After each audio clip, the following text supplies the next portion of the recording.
know that in the surveillance state in which we live, Big Brother is watching us the second we step foot out of our homes. And with more and more news coming out about trapwire and the extensive spying grid across the country, surveillance is more pervasive now than ever before. Instead of spending money to build up communities amidst high unemployment numbers and a struggling economy, cities are installing more and more speed trap cameras at $100,000 a pop, so unassuming motorists can funnel thousands of dollars a day in tickets to the city. One of the most infuriating things about driving these days is speed trap cameras. Coming from someone from the West Coast, the roads here are really different. There are barely any lights and barely any signs telling you the speed limit. And there are speed trap cameras hitting everywhere around these parts. Worst part, though, is how much these tickets cost. I mean, who the hell has an expendable $400 to throw away at the end of the month on a ticket? Well, some people just aren't down with that. Check out what's happening in Prince George's County, right around the corner from D.C.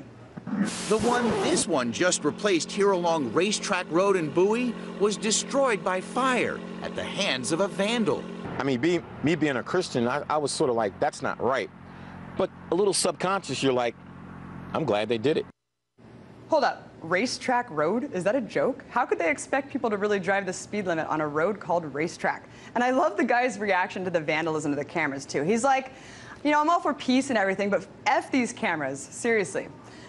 But the authorities have a great solution to the cameras being vandalized, you guys. Check it out. In recent months, police say 6 of the county's portable speed cameras have been vandalized. That includes everything from spray painting to being shot at. And that's why Prince George's County Police Major Robert Liberati says they've taken the unprecedented step of placing a security camera on top of the new speed camera on Racetrack Road. Okay. So their solution to stopping vandalism for speed cameras is installing another surveillance camera to watch the camera. Genius. More cameras for the cameras. What will happen when people start destroying the cameras that watch the speed cameras? Cameras for the cameras, for the cameras, for the cameras. Where the hell does this all end? Our goal is to bring down the level of accidents, bring down the level of fatalities. And if someone's going to mess with one of your cameras, they're going to get locked up. Yeah, dude, lock them up. And why, you may ask, do cameras need another camera watching them? Apparently, speed cameras can't be used for security because under Maryland law, speed cameras can only take pictures of speeding. But don't worry. Commander of the Automated Enforcement Section that covers these cameras, Robert Liberati, says that the cameras aren't a case of Big Brother, nor are they a cash grab, you guys. Well, fine. But as long as the cops are held to the same rule of law. The raid happened hours before Long Beach city officials were going to consider a ban on pot shops. The video is now on YouTube, showing a Long Beach police officer walking on Dorian Brooks, stepping on his neck, and placing his full weight on him while arresting him. So I just feel like 300 pounds on my neck.